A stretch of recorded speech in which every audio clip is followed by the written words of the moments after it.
another episode of the Tile Money Podcast. I am your host, Luke Miller. It is my pleasure to be the host of this podcast. Tile Money is strengthening the tile industry, one tile installer at a time. What's up, Stone Dragon?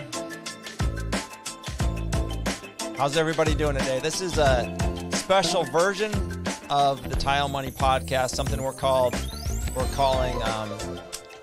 Free for All Fridays. And what this looks like is if you want to join on the podcast, you can come on the podcast and let me know you want to come on. I will PM, DM, text message you, email you a link, however you want to do it. Probably the easiest way is on Facebook Messenger to get a hold of me. And if you want, you can just like Jay Johnson here. What's up?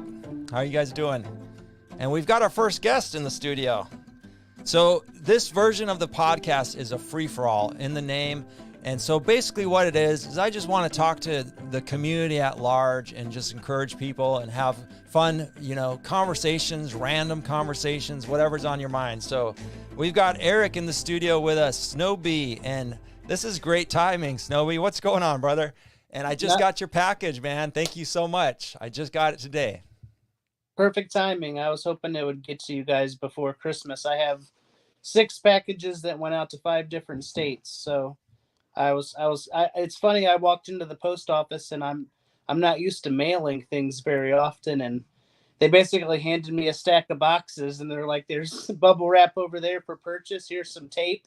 Right. And I pretty much had to kind of do it, there myself, which is fine. I didn't really know what to expect though. And, so I'm glad that the package made it to you today before Christmas, just in time for the podcast too.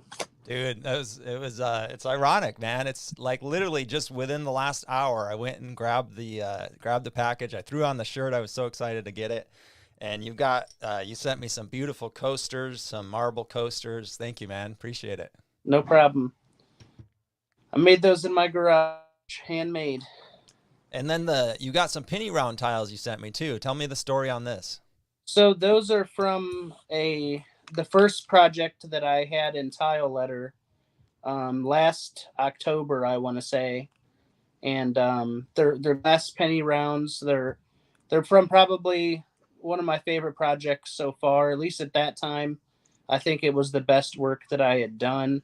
It was a whole shower with glass penny round floor, and then the glass penny feature wall with like 6 sprayers and multiple shower heads. And it was just kind of a cool project. And, the homeowner let me take some scraps home, and I have a whole area of my workshop dedicated to all of my extra, scrap tiles and stuff for my artwork. And I just thought it'd be fun to send some pieces out. I sent some to Robert, who might be watching, and the people over at Dragonfly, some of the different people in the tile world that are more on the artisan side. I thought it'd be kind of fun to send them, some pieces of it so that they could maybe incorporate it into, one of their pieces of artwork, or something like that.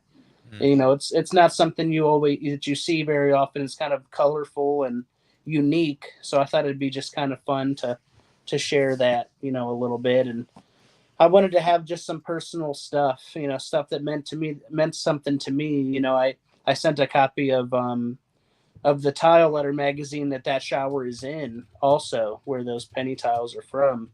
So I just thought it'd be kind of cool to include that in the care package. Yeah, no, that's a fantastic idea. Yeah. And that was February 2022. Yep. That one there. Yeah. I don't think it was 2022. Was it? Oh, that's the one you sent me. I don't know. Oh, okay. Because there's a couple of them. You've been in there a couple times. Yeah. Yeah. Yeah. That's cool, man. So that's a cool gift.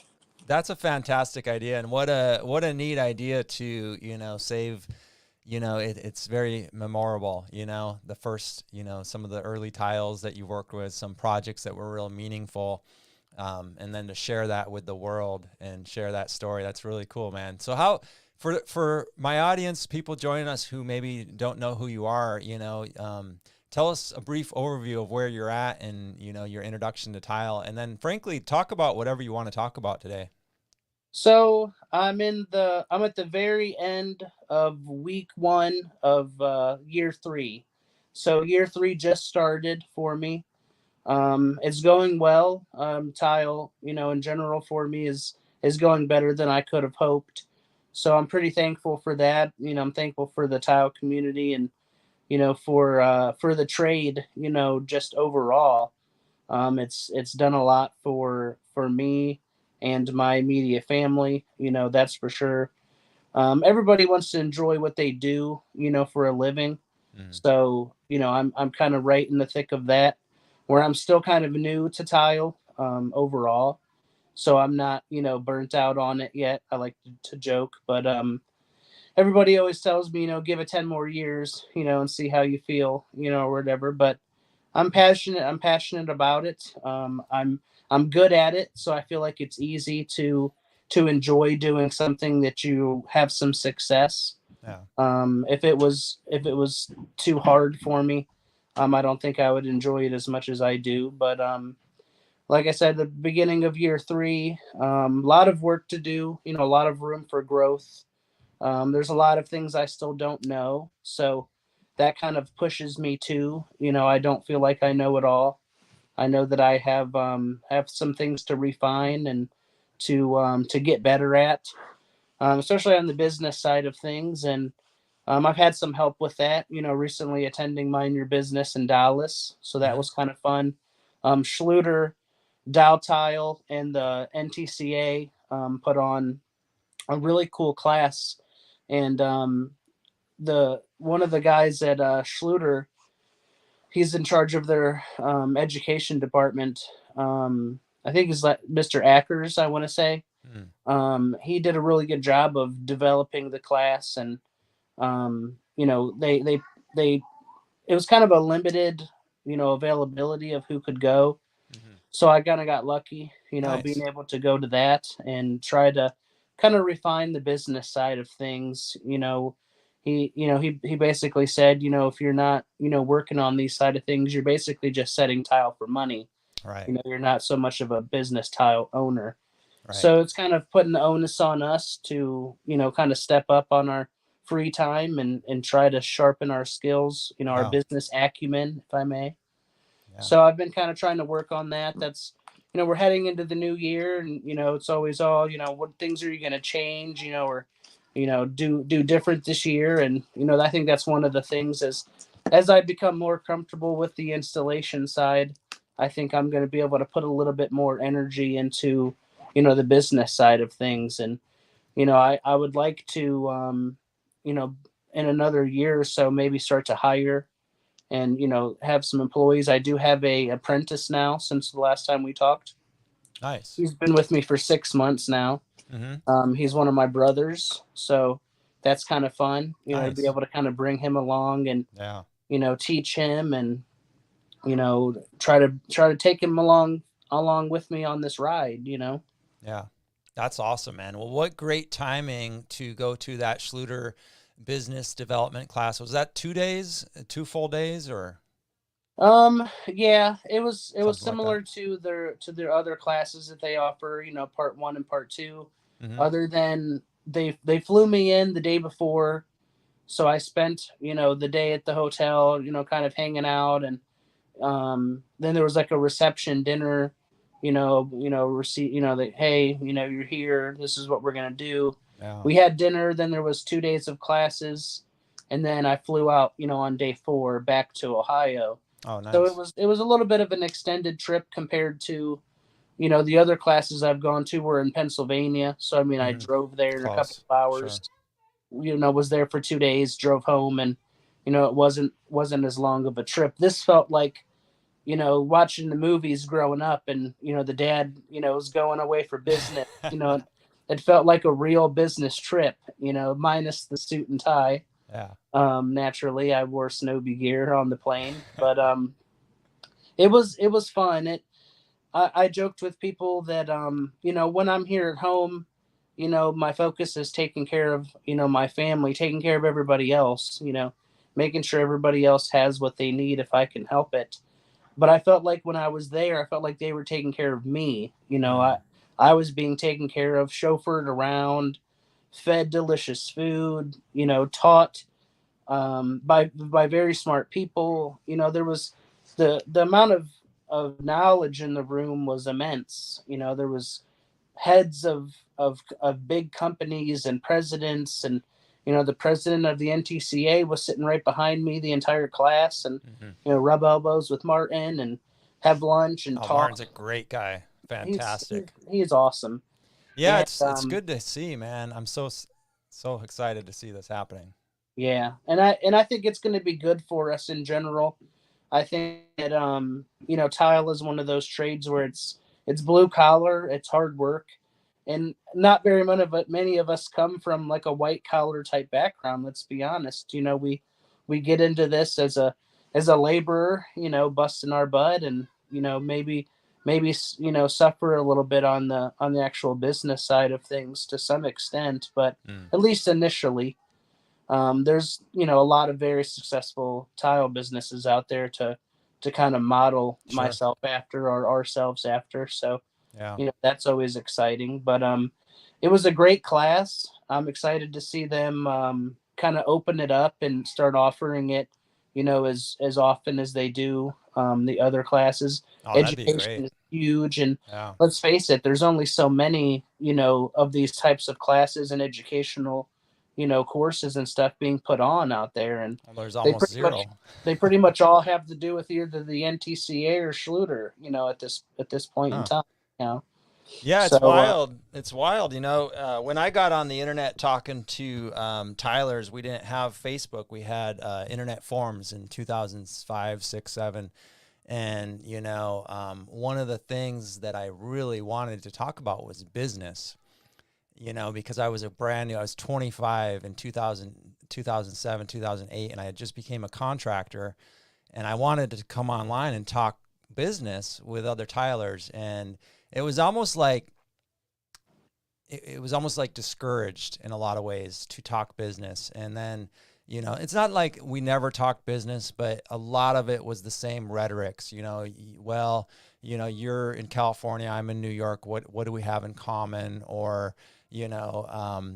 we can't help you, with your issues, or, just do good work and the business follows. It was like these very simple things, and it was very discouraged. And so when I came on the scene later in 2018 with Tile Money, my sole purpose, because in 2015 or so, I got back on Facebook, and I was kind of disheartened in a way, but it felt familiar because it was similar to the John Bridge forums, where it was, so much discussion on, what blade to use, what thin set to use, what waterproofing to use, which is all has to be there. And I'm not dismissing that at all, but I kind of said, well, where's the business discussion? And so when I thought about what I wanted to do with the podcast and with my community was business first, provide a spot to talk business. So now I'm just so excited to see more people talking about business, and Schluter putting some money down and flying contractors out and treat, I know they feed you well,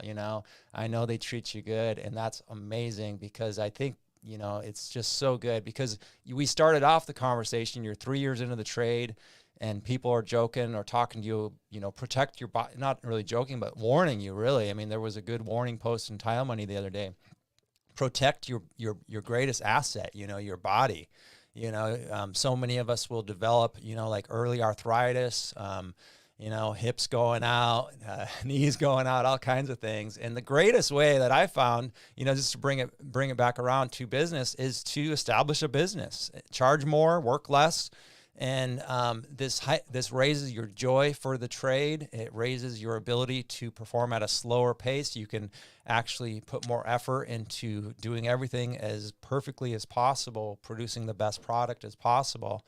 And of course, both of them have to be there, right? Like, you can't just charge more and then not deliver the product to the best of your ability and not deliver a good experience. But you also can't just do the work and do it perfectly and think the money follows, because guess what? That's been the rhetoric since 2000, you know, since before the internet, really, it's been the rhetoric for decades, is just do good work and the money will follow. Just do good work and you will have clients. And after decades of me personally watching this discussion on the internet with a lot of the same people we're talking to today, and obviously there's new people like you, but a lot of the same folks who were saying, no, you know, just do the good work and the money will follow.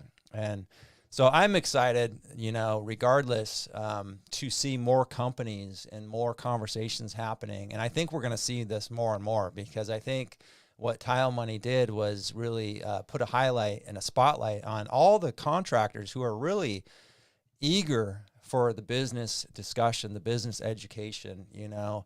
And it's like, after, you know, what are we doing this for? You know, you might be an artist, but, you know, if you have a family like you do, if you have a goal for the future, if you're trying to buy a house or something, like, it's business. It all comes back to money and business, like, you know, and that's what makes the world turn. Yeah. Well, and it's a good point. You know, it's funny because we don't show up to a job site and just start slapping tile on the wall, right? We set up, we prepare, we have a layout. There's a lot of foresight that goes into tile, and I talk with, you know, whether it's GCs or friends or family or peers or whatever, whoever it might be. I regularly use the word foresight because, you know, when you think about it, like, we have to think about the last tile that we're going to set before we even start setting tiles to some extent, you know, like, even when it comes to, you know, where are you placing your curb, and knowing that you're going to put a piece of tile on that curb, and that trim metal on top of that piece of tile needs to line up with the edge of your shower with that trim metal. There's all this foresight, you know, that goes into the installation side of things. And we should, you know, approach the business side of it, you know, the same way. And it's funny because, you know, I care a lot about taking care of my body. I actually left tile, you know, as an apprentice because of, you know, carpal tunnel like issues, and went into cooking. And then, you know, COVID decimated the restaurants, and that's why I came back to tile. But I kind of combat that by, you know, number one, pro knees. You know, if you don't have pro knees, I really don't know what you're doing with your life. Spend the $100, get you your pro knees, take care of your body. Another thing is, I'll be honest with you, I'm not scared to admit it, I avoid floors at all costs. Right. If you're giving me a custom shower, I'll tile the shit out of your bathroom floor. But if somebody calls me and they're just like, look, I've got this 200 square foot, you know, basement floor that I want done, I'll take a look at it. I'll throw a number at you, but I'm probably gonna try to avoid that job. I'm a, you know, it's me and my apprentice, and he's, you know, he gets cuts. He helps me. He does cuts rather. He helps me set up.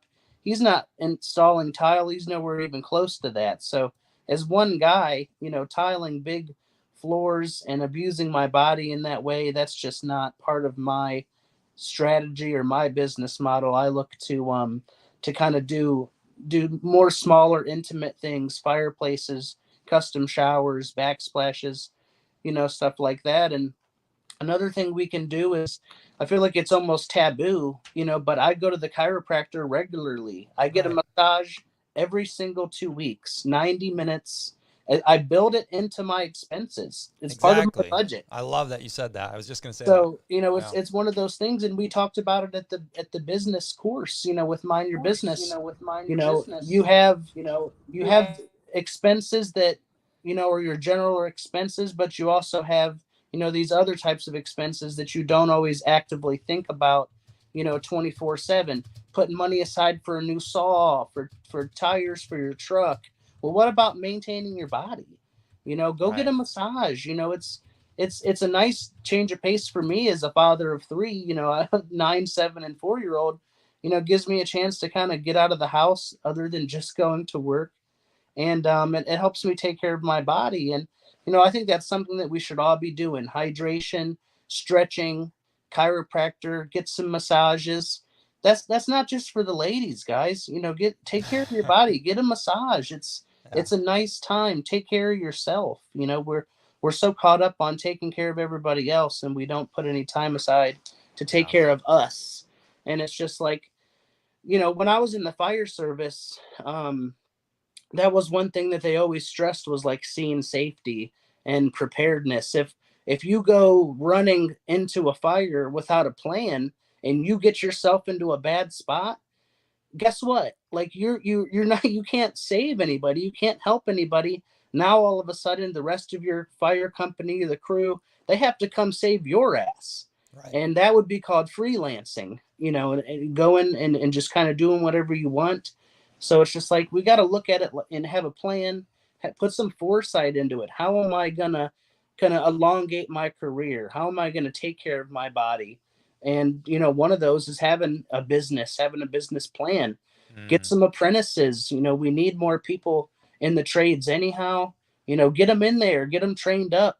Let these young 20-something-year-old kids, work a little bit. And it's funny. I worked Tuesday from 8 to 1:30, and I went home. I tiled one wall. Right. The job is 9 minutes away from me. That doesn't happen very often, but the fact of the matter is, it's a big shower. It's 8 feet by 4 feet, 8 feet tall. I tiled one wall and I went home. Mm-hmm. And the homeowner messaged me at like 7:30 that night, and he's like, "What time are you stopping by tomorrow?" And I'm like, "Stopping by?" Like, I took offense to it. Like, what do you mean stopping by? Like, I'll be starting work at 8 a.m. like I have every other day. And it just kind of struck me like, did he say it that way because I only worked till 1:30? I'm Mm. certain that he did. Mm-hmm. And it's funny because it's just like we don't have to conform to society's view of a full work day of 8.5, 9 hours. Just do we have to put in hours like that sometimes? Sure, but I typically work about 6 hours, 8 Mm-hmm. to 2. Mm-hmm. I get what I need done for the day. I charge accordingly. I don't plan these jobs to rush through them. I plan them to take my time. And then I get home, I can get showered and get my truck reset for the next day, and I'm done with my day before my kids get home from school. Mm-hmm. So that works out well for me. I don't try to abuse my body and work crazy long hours unnecessarily. There is some times where if the money is right, and there's like the big fireplaces I did recently, they were over an hour away, and the homeowner was in a bad spot because the other tile guys kind of bailed on him. And I had to work some long days, and I had to work a Saturday and this and that. And I had guys saying, "Oh, go home, see your kids and stuff." And it's like, look, guys, I see my kids more than I Right. have ever. Right. I've worked a lot of other jobs where I had to work a lot longer hours for a lot less pay Yeah. and much less appreciation. Yeah. So, we have to kind of go with the ebb and flow, but with what you said, having a business plan so that we can take some of the pressure off of ourselves over time, but also don't work yourself to death. It's almost like we glamorize, running ourselves into the ground, and you see it all the time. Oh, I'm big, I'm tough. I'm gonna work myself, until when? Till what? Do Yeah. you want to play with your grandkids and watch your kids grow up and have families and stuff? You got to take better care of yourself. I love this subject, man, and thank you for bringing it up and kind of hitting home on so many good points. Really appreciate it. We have Mario joining us from Utah. What are you up to, Mario? Just started another project. I finished that one last week. This is a new build. Okay. It's actually right down the road from Ron Nash's house. He's like 4 minutes away All from right. here on the next road. He lives at the bottom of that mountain right there, kind of on the bottom of the mountain. But Right. just started Cool. this project. It's a master shower and then a tub surround. We got the tub surround already knocked out. Last week when I was on with you, uh, a neighbor of my client smashed into my truck, parked truck. I was outside just working on his house, and this guy, the Wild. neighbor, accidentally smashed my truck. So I'm in a rental truck right now. They got me in a rental and just had to deal with that. Meanwhile, finish that project I was on and then get this one going this week. So it's been a pretty wild week. Plus Christmas is coming real fast. It's just amazing how time flies these days, man. It's just Yeah. it's nuts. The year's are already over, you know. It is. It is fast. I feel like for me, it's Monday and Friday. Like I'll notice, oh, it's Monday. The week started, and then boom, it's Friday. Like today, and the week's over. It's like Yep, holy it's crap. already Friday. Yeah. But I like these Friday little chats that you got going on. It's pretty cool to bounce in and kind of see what's going on. Like you're saying, definitely take care of your body. That's something I should do a lot more often too. My fiance tells me, she's like, dude, why don't you just book an hour massage? Because she Do it, goes man. all the time. And I just have never done it. I went to the chiropractor for the first time because she made me and just got adjusted and checked it out for the first time. And then they put the little shockers on your back and stuff like that after they do their thing with you. That was the first time I've ever been to a chiropractor in my life, and I'm No kidding. 41 years old. Wow. But there's been times to where, like you said, you work your butt off all week, and then there's like come the morning time to get up to wake up and get up, man. You're kind of struggling because of how hard you're pushing your body and your Mhm. limits as you're getting older. I'm not 21 years old anymore. You know, I started when I was 18, Mhm. and we were going and going and going hardcore, you know, most of the beginning of my career. Like Yeah. a lot of track homes in Arizona. That's where I came up, We doing might have been tons of working. track We homes were in probably working Arizona. together, and we were like, were you in Tucson or Phoenix? So I was mostly doing everything in North Phoenix. So like What year? right around like 20 right 99. I That's when I started got in started in 99. Tucson. Yeah. Yeah. And those track homes, Arizona was one of the fastest growing states at that time. So track homes were popping up. You could do, Yeah. you know, 5, 6 houses on the same street and have the trash can out there. Everything's there. You're just in there busting them out, laying in floors. There and back then it was usually only 12 by 12s. I think the biggest tile back then was like 18 by 18, maybe 20 by 20 that people were getting in their homes. But Yeah, the 20 by 20s, I was a tr- that was the big stuff back then for sure. We did a lot of 12s, a lot of 16s, of course 18 by 18 travertine, and then the Satillo. We would knock out Satillo like crazy. I bet they're still knocking out a lot of Satillo in Arizona. definitely that because that's popular. The Stone and the Saltillo was always going in those homes down there. The same thing, California, I believe.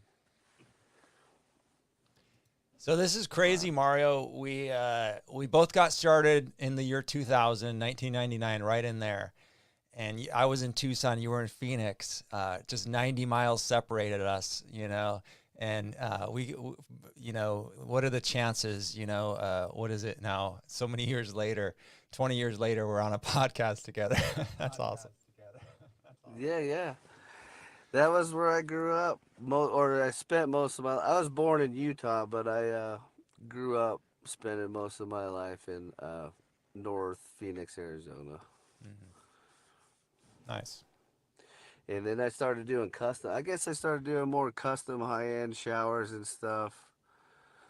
About 2 years, about my second year, I started getting into doing the more upscale custom work. That's where obviously mud. I was introduced to mud in the larger scale homes in Scottsdale, Fountain Hills area.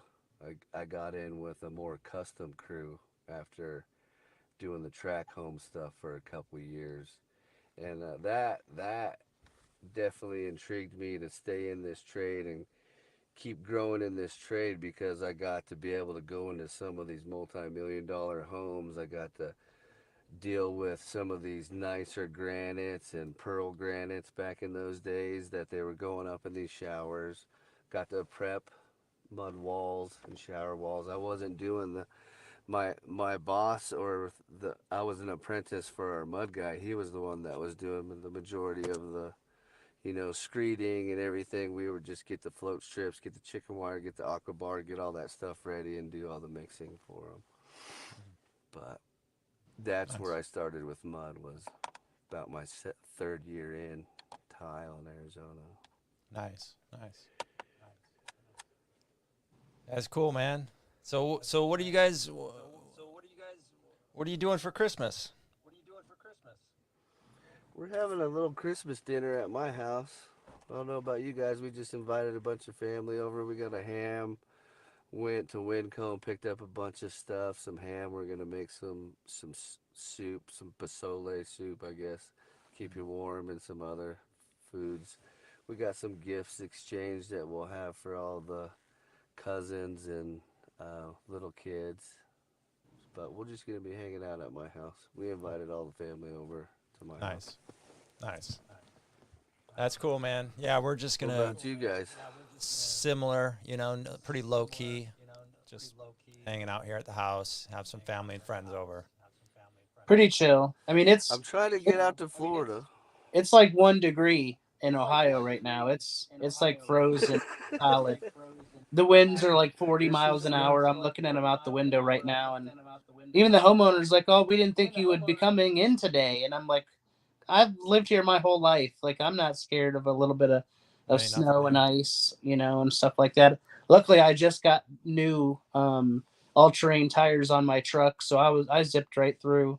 Got into work, got the last wall of the shower up in a couple of hours, and cleaned up and got out of there. And it was funny because I worked even less today than I did the other day that he complained, like that I only worked a half a day. It's like if you get done a full day's work in your opinion, then it's not really a half a day, is it? It was a full day's effort that I got done in half a day because I'm efficient. I have a plan.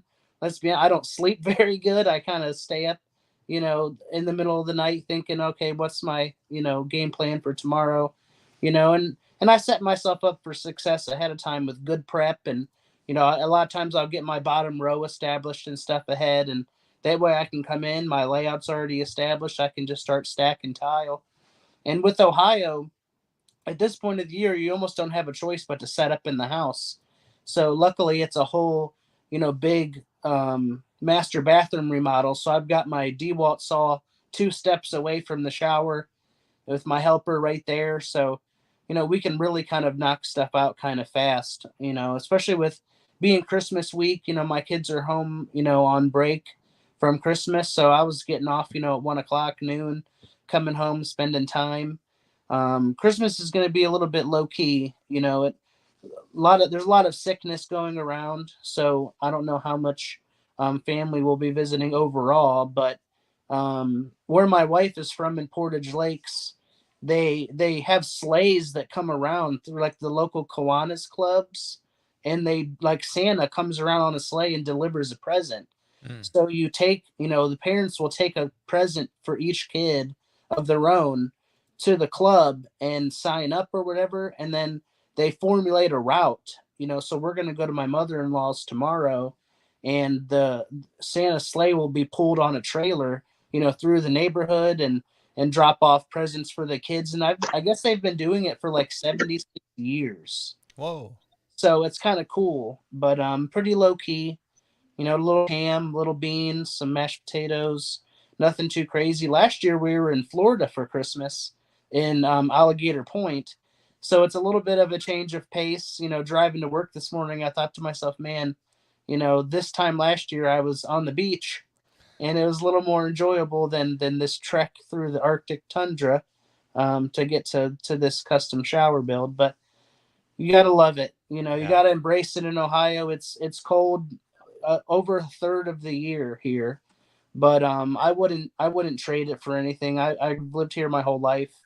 Everybody complains about Ohio, but there's a lot of good stuff here. Football started here. We have the Pro Football Hall of Fame here, the Rock and Roll Hall of Fame here. The 10th largest body of fresh water on earth is Lake Erie, and it's right here. We have islands in Ohio. Yeah. Most people don't realize that, but it's true. So it can get cold and kind of nasty out at times, but I enjoy it. That's It good, makes man. Christmas more special when it's a white Christmas. Absolutely. Yeah. And it's good to enjoy and know some history and some, be excited about where you live. Absolutely, man. I'm glad to hear it. And we might have a white Christmas down here in Florida, so don't feel too bad because it might snow literally tonight and tomorrow morning. It's going to get down to 20, I think, tonight. So that's pretty rare down here, but it is what it is. And I'm enjoying it, man. I'm bundling up and putting my warm clothes on. Meg's joining us. How you doing, Meg? Good to see you again. Megan. Hey guys, I don't feel or look awesome. I pulled a shoulder muscle this morning, stretching first thing out of bed, not even doing anything hard, not chopping wood or like saving the world, just first stretch. So I pulled this whole piece. So no. Sorry to hear that. Yeah. So that's fun to unload a bunch of Durarock with this morning. Oh, and no. So yeah, I told my client, I was up there, I'm like, look, buddy, I'm not putting any of this on the wall today. It's Friday. But it sucks because yesterday it was only 4 degrees. So they gave us the option to have our kids home from school. I did. So I just hung out with my kid. I took the day off. I think like half the industry did though. So, I mean, and people understand. Oh, So yeah, it kind of sucks though, because it's not really like you're sick. It's just, I mean, today I would say that it's sick, but yesterday was kind of a bummer because it's just like, I just want to work. I just started this new job. I just want to work. Ready to go. And then I have the most ridiculous dollhouse in the entire world, and I only have 2 heaters, and they're both baseboard. So like all my windows are frozen solid. There's so many issues with this house. I've got moving blankets all over the floors right now to try and keep heat in here. And then my kid crawls into bed with me at 4:00, in the morning because it's too cold. I'm like, come on, man. So It's just today's a rough day. It's rough. You need a massage. We were just talking about massage. I do. I was like, this guy is on point. I need a fat old massage. And Mario, you better get with the program, man.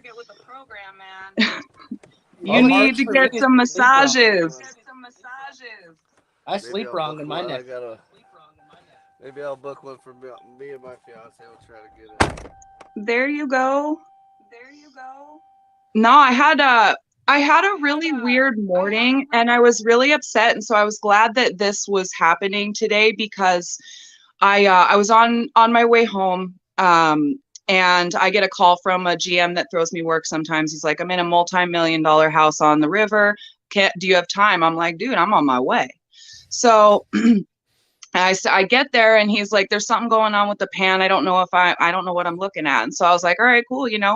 I head out there, and immediately there's really nothing with the pan. I think that the paint guys got paint splatter on it, and it just didn't get cleaned up. So I was like, it's really, I don't think that it is what you think it is. But it's immediately one of those things where I walked in and I was like, all right, who was the builder? And it's this builder. And I'm like, okay, I know the people that installed the shower. And I don't ever say anything. I just know the guys. I've been in the area for a long time. So I don't ever say names or anything. I just, in my head, I'm like, I know what's going on. Mm-hmm. Because it wasn't that there was anything technically wrong with the install, but it's just a bad install for a professional. I mean, they should just be ashamed of themselves to be putting this in a multi-million-dollar house. Right. So basically, like, my thought, this was one of the things that I wanted to kind of rant on, that I'm irritated about, is the new construction. Now, I just left new construction, and these builders and these flooring companies. Now, when I went to my specific company and I started bringing these things up, like, they're using acrylic caulking on everything, and it's not okay, especially in our temperature region. And they didn't care. Well, we don't vet the installers. The installers are the ones that need to know how they're doing. We just supply the product. Well, it's also an installation thing. Like the installation on the pan, it's all stones. It's these black triangular stones, which they're really cool looking if they were done right, but they weren't. And so it's just terrible. And everything is, I mean, I'm surprised it drains. And it's like, and so I would even go to my flooring companies and I would say, look, your other installers are not, I mean, I hate to be the bearer of bad news, but your other installers are not quality. Like, what can we do something about this? Like, how are we approaching this? And they look at me like, oh, well, you're getting too snooty. You're getting too big for your bridges. And they basically, when I left, they were like, you know, clip the cord. We're cool with you going.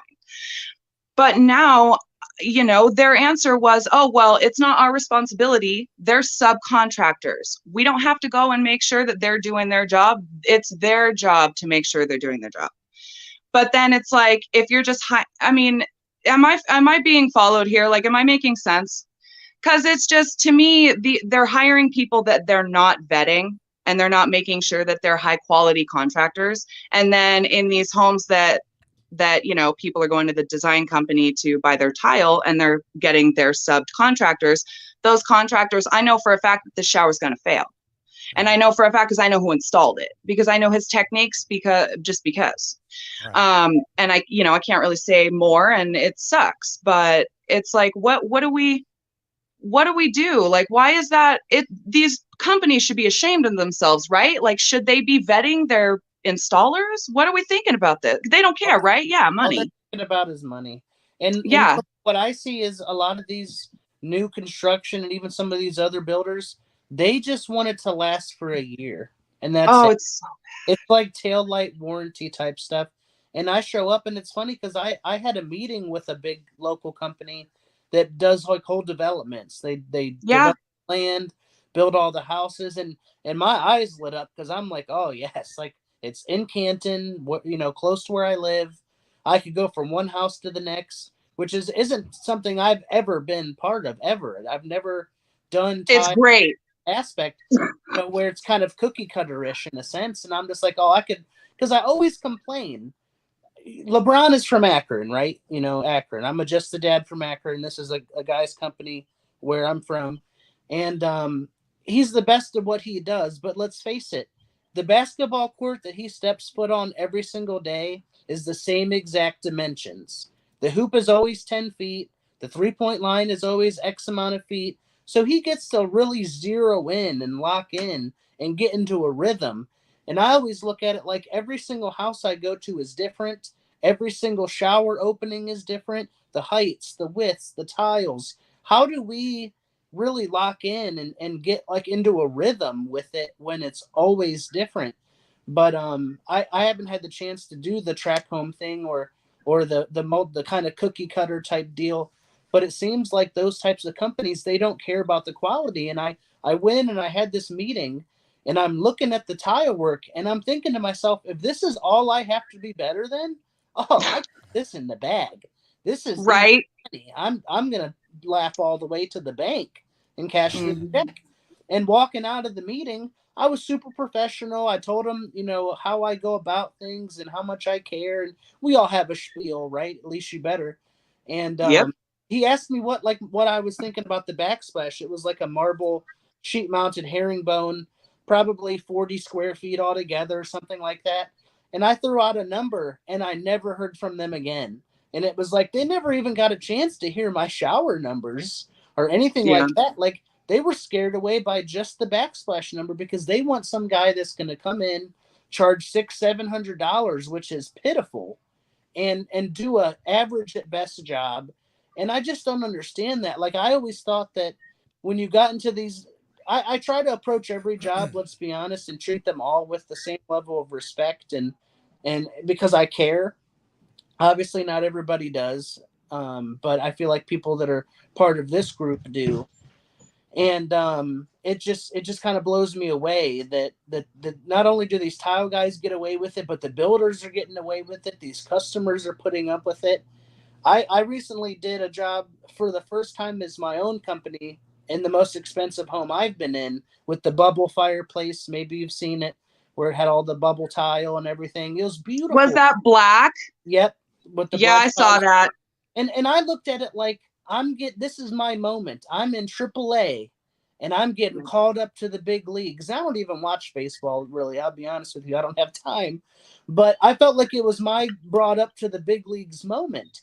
And there was ram board down. There was all that. I still put down drop cloths, runners. I was not playing around. And everybody was looking at me like, who is this guy? And I'm, you're going to find out real soon.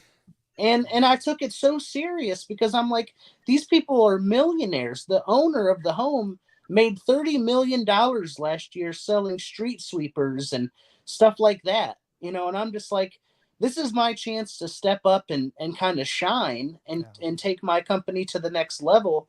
So it's really disheartening, you know, when people come on, when you come on and you say, you know, we're in these $1 million homes and the guys aren't taking it seriously, because it's like those are opportunities somebody else that actually cared could have had. You're like, we're losing Well, out and to these guys that don't care. the you know, the prices that I was getting, like when I first started, I was getting $20 an hour. When I upgraded from an apprentice to basically knowing what I was doing, I was getting $20 an hour, but then I went to subcontracting for piecework and I was getting $475 a square foot. That That's was pretty the good. lowest in our area, and it was really low, and they weren't supplying thin set, they're not supplying waterproofer, they're not doing, and I was like, whoa, okay, I mean, I need money, but all right. So as I was working there, I started working them up. I'm like, look, I'm not going to touch another tile if you're not paying for waterproofers. So they started paying for waterproofer. Hey, all right, I've been here 9 months, you've seen my quality, up me on my price. Well, they only up me 75 cents. And then they're telling me, oh, well, you know, there are guys that are here 20 years. They are getting paid only a little bit more than you. And I'm like, I don't care how long you've been doing it. If I'm their quality, I'm their money too. Because that was something that someone just scrolled along the bottom. A comment was, you can say that you've been doing it 10 years. You've been doing it wrong for 10 years though, sir. Yeah. You know, like, and that saying that you've been doing something for a certain amount of time does not mean that you have a qualification to do that thing. And that's the, you know, and so a lot of the guys that are out here doing all this contract work, sub work for these companies, they've been doing the same work for 20 years. All the inspectors know them that have been, you know, inspectors are inspecting and green lighting pans that I know are going to fail. Because they've green lighted pans that I've done that I know are going to fail. So, I mean, in the beginning, not now, but, and it's like, so when I go to this company and I'm saying, all right, you know, I'm red flagging all these things that everybody's doing, they're going, oh, this girl is coming in, she's brand new, she wants to cause a fuss and she thinks that this and that. And it's like, no, they don't know about the TCNA. They don't know about like guidelines. They don't, none of these things. And neither do the designers either.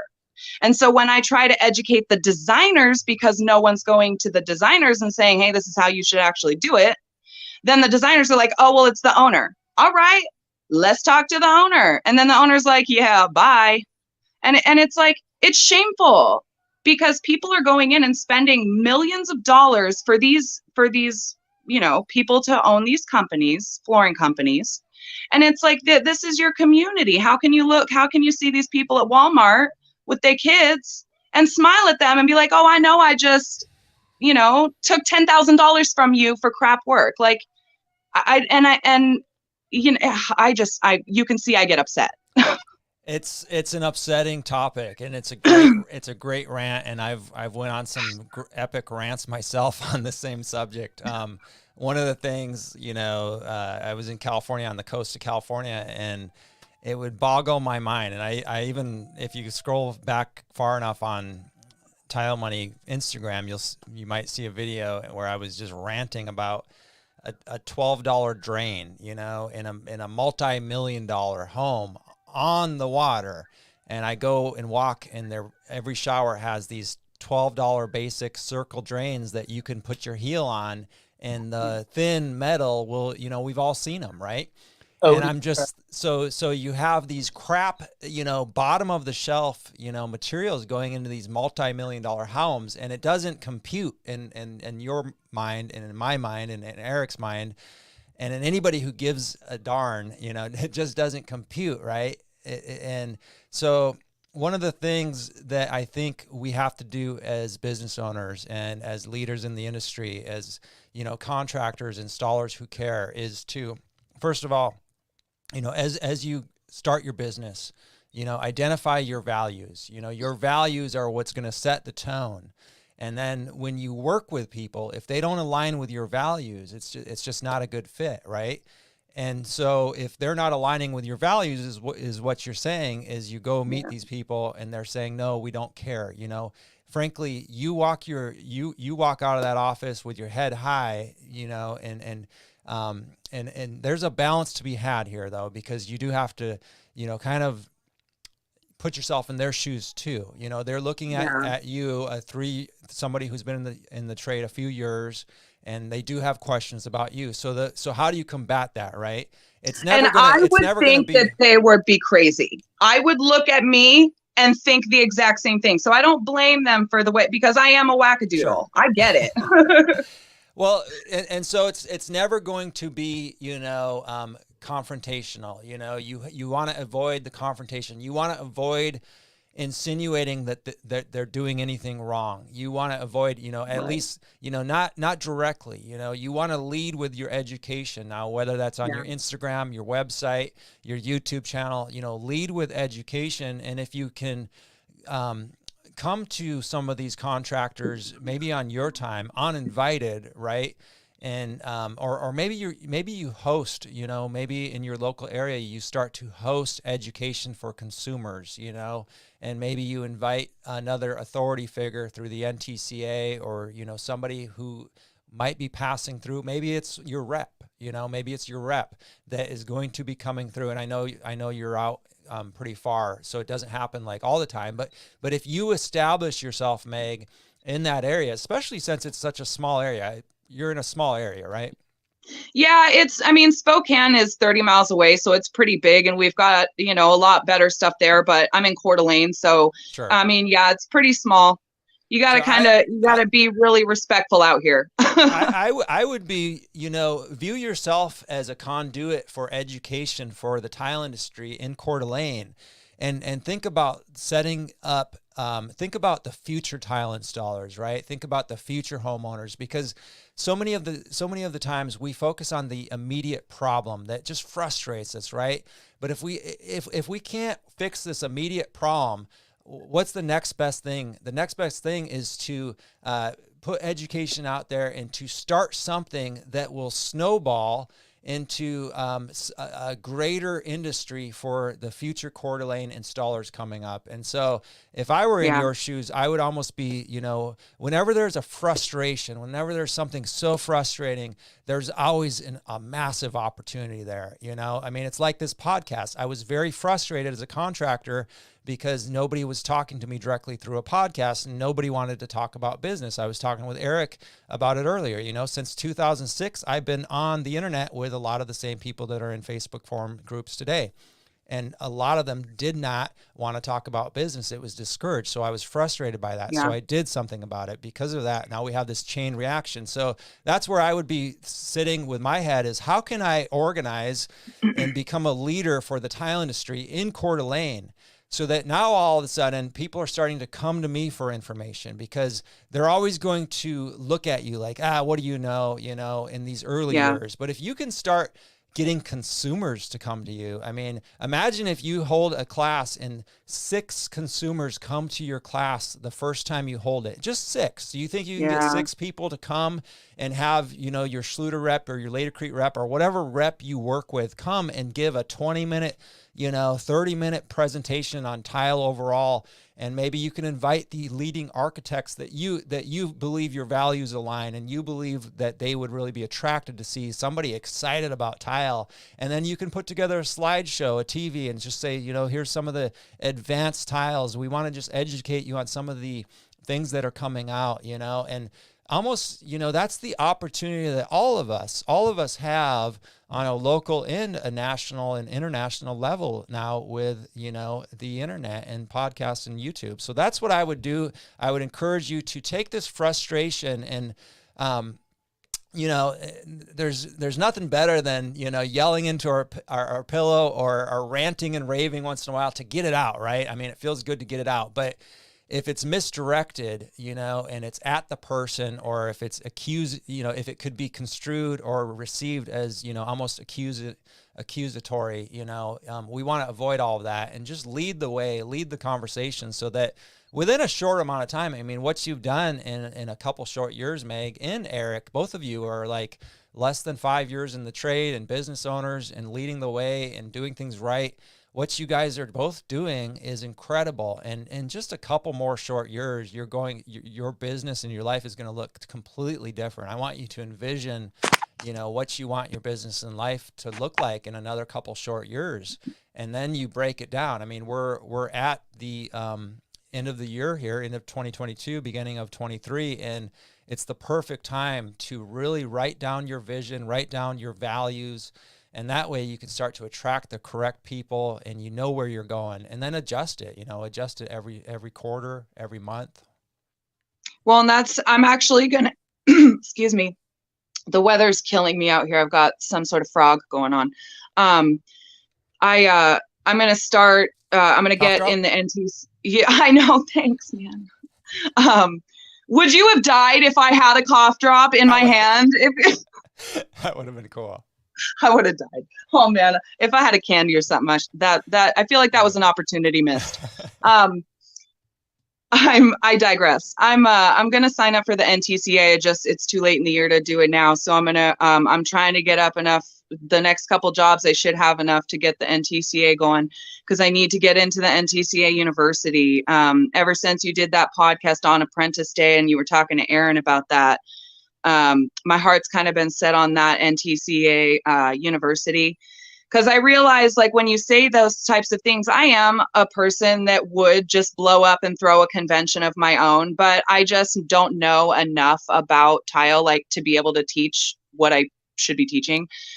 But that's a great idea, because I know I'm in good with the owner of a flooring company out here, and I just don't work there because their prices are a little lower. But I know that if I held something just for educational purposes for free, I bet you anything that he would lend me his place, and I bet you that he would have his installers there too.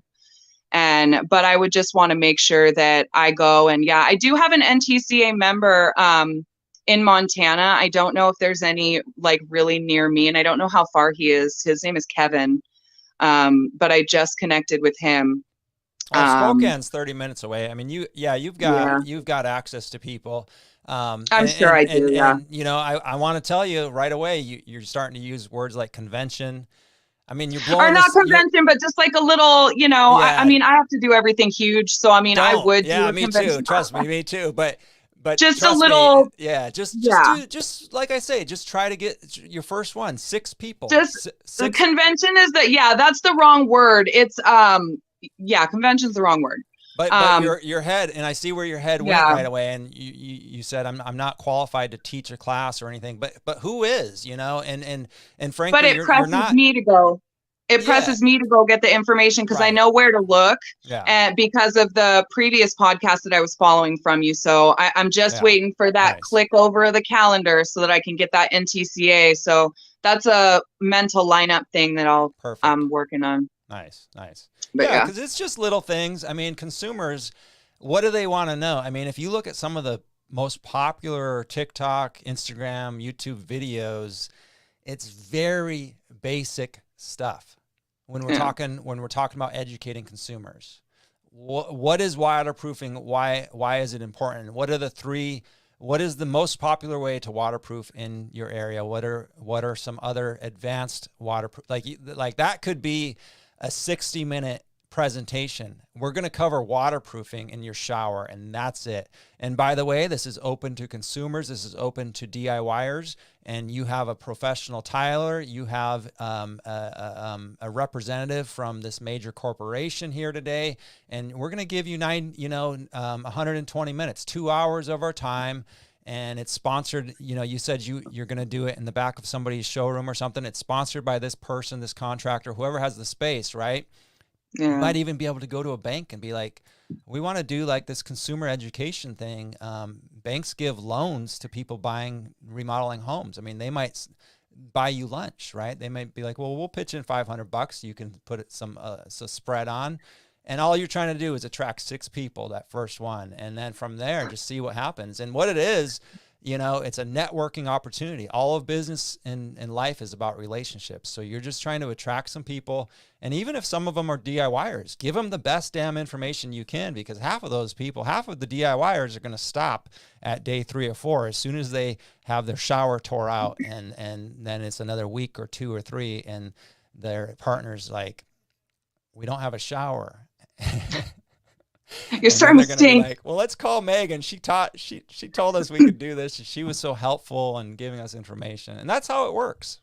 Well, and one of the things that a lot of the homeowners tell me, and it's always the ladies, because I get to talking to the ladies because I'm just a talker. Sure. They always are like, you're so helpful, and you just explain everything. And I'm like, look, I need you to understand because I'm in your home.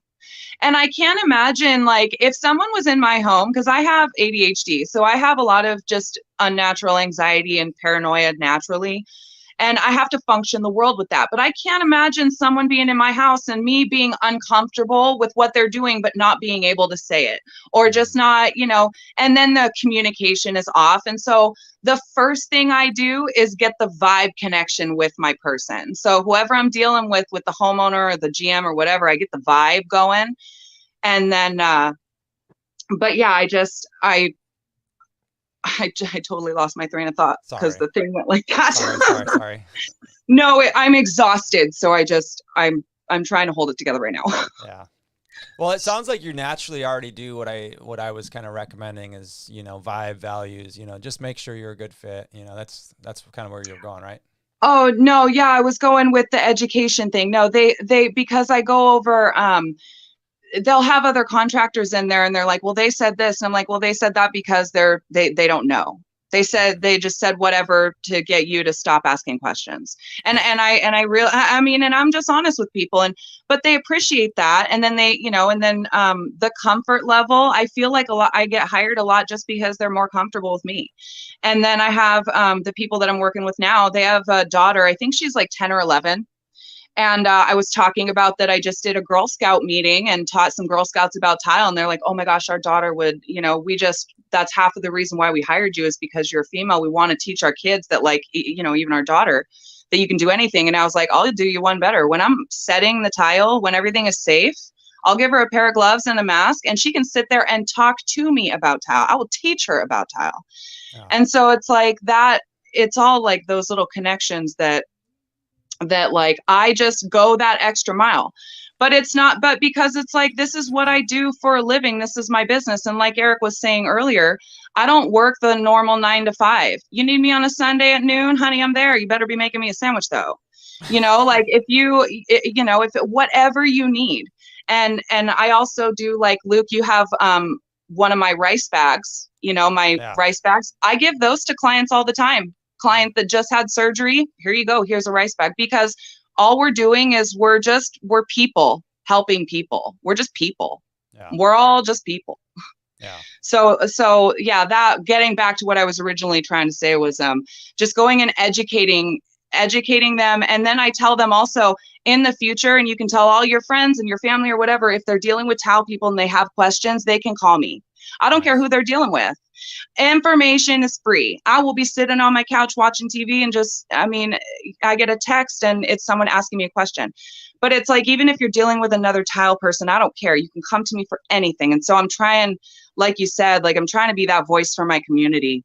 Nice. To just let them know. But yeah, all the other stuff that you were saying about, you know, throwing a little soiree and getting some education out there. Now I'm the whole rest of my day, that's what it's going to be about. So I appreciate that, because now I'm just going to go psycho all over planning an education thing in the, you know, spring.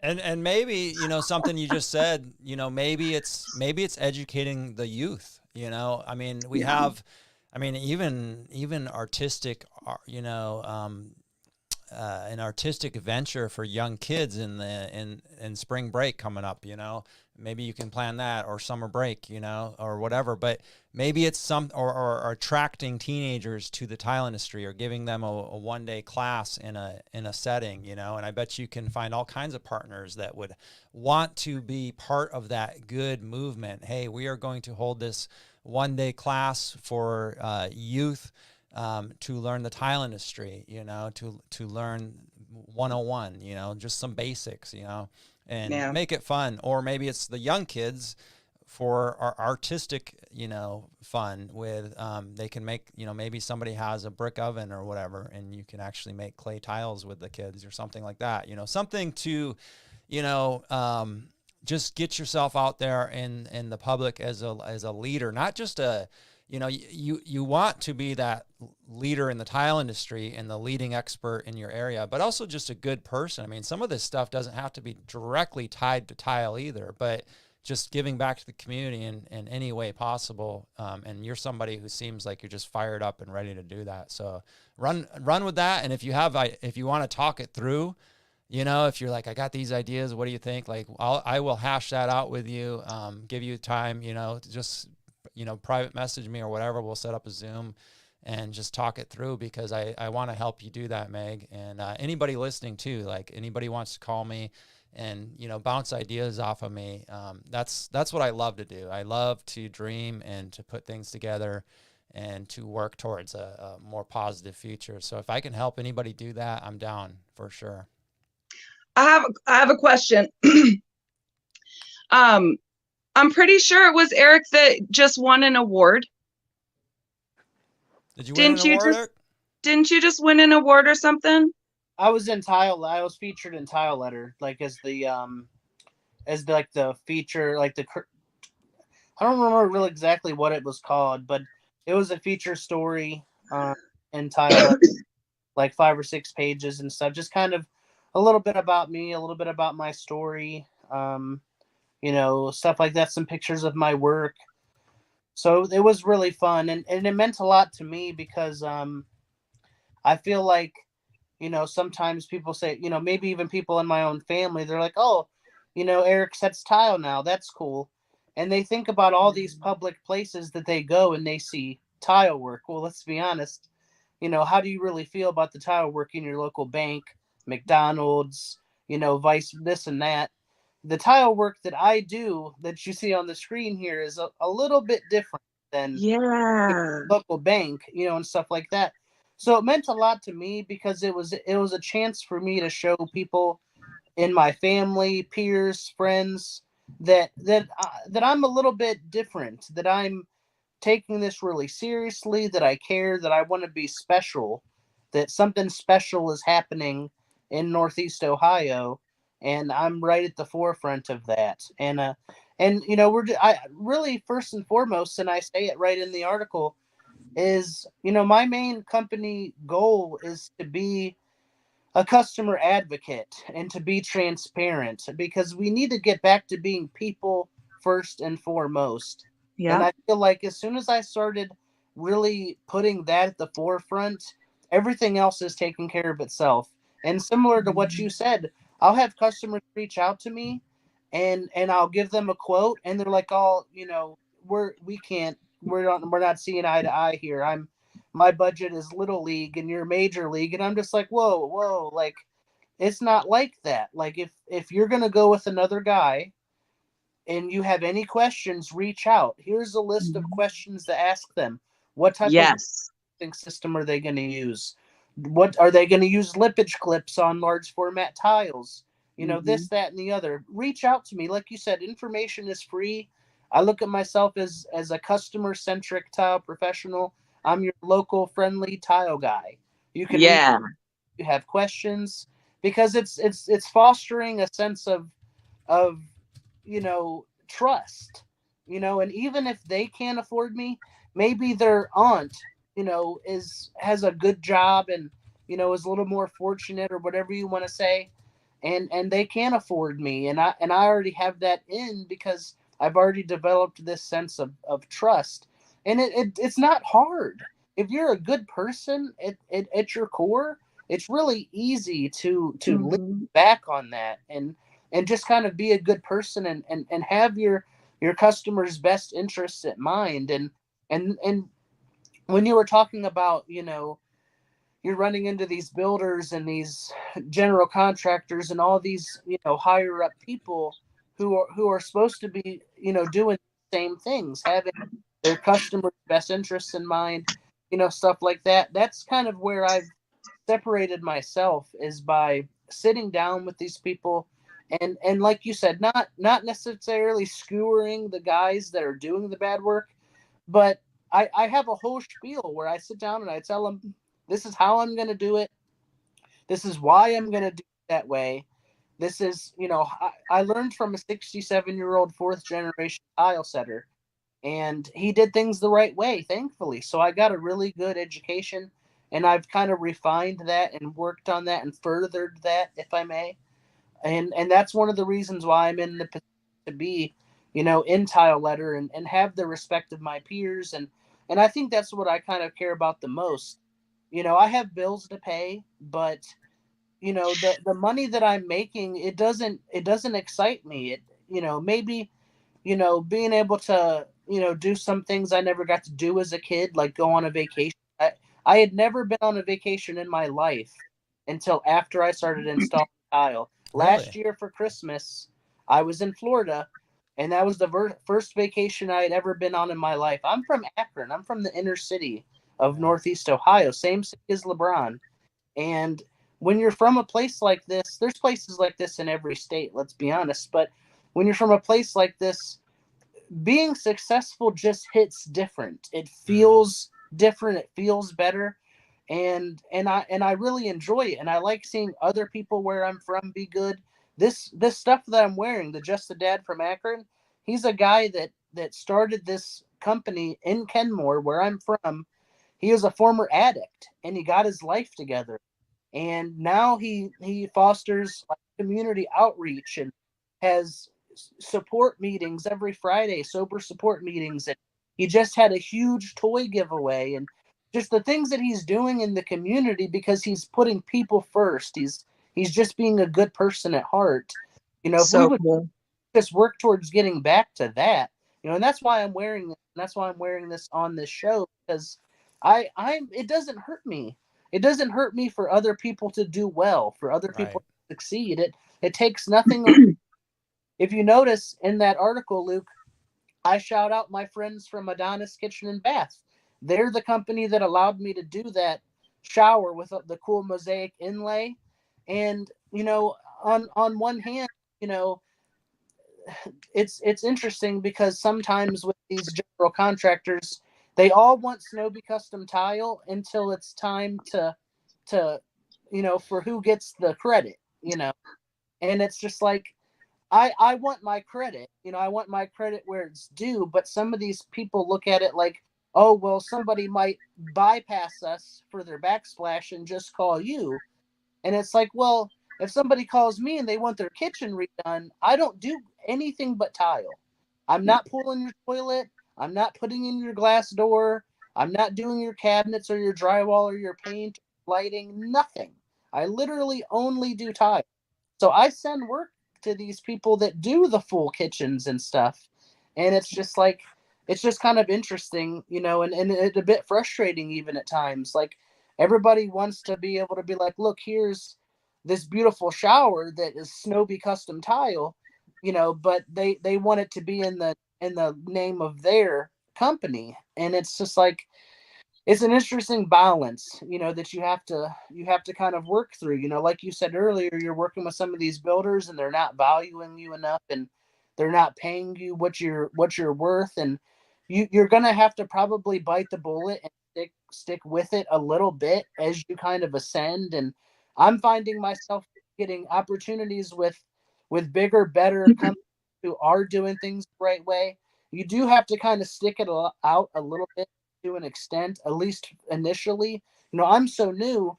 I'm not super established. I've been able to stay busy. I stay 6 to 8 weeks booked out, and it's tricky, because I would be frustrated that I wasn't being put into position to succeed. And at the end of the day, that's all I'm asking. I'm not asking for you to hand me anything. Where I'm from, everything is given, is earned. Nothing is given. Sure. LeBron said it himself, and that's all I want, is put me in a position to succeed. Don't send me into a bathroom where the floor is like this, and no one's going to pay for self leveling, and then you wonder why, the floor isn't level. And it's like, well, you didn't give me a level substrate to set the floor on. So, what do you want me to do? And it's just like, at the end of the day, just put me in a position to succeed and watch what I do. Watch me take off, and I'm gonna work towards that. I'm gonna like interject in here just real fast. Just as my phone is on 2%, which I don't know why it's not charging right now. So I'm gonna get off of here real fast. The one thing I did want to say though, Eric, I love the fact that, so how many years have you been doing it? 3, 4? So this is the first week of year 3 installing. Okay, so I've been doing it basically probably 6 months longer than you. So we're right on the same page, but you were raised by an installer that you said had done you well. And now you're 3 years in and you're in Tile Letter, and those pictures are amazing. I remember seeing that on Facebook because I do follow you. And so that's why I wanted to mention that, because I think that was that's a huge thing. I follow Tile Letter also. And so congratulations, by the way. But I wanted to point out the fact that you were raised by someone that did you well. I was not raised by someone that did me well, even though I'm a self-starter, so I'm all right and I'm getting better. But the difference in that for these guys out there that have employees, just the difference in how you bring your installers up. I mean, look at the difference. I'm struggling still, and I'm doing well, but it's all on my own, and it hurts because of it. And just the amazing difference in even just the quality of your work. I mean, bravo to you. But I think that that's something to be said, that because you were raised well, I mean, that says that you should be happy for that, because holy cow, that's a luck right there. And not a lot of guys get that, and it's unfortunate. So, I mean, I hope that people that have employees, treat them like, treat them like your own kids. Dang, treat them better than your kids. They're making you money. So I just wanted to give your guy kudos for treating you well, because you're doing great, man.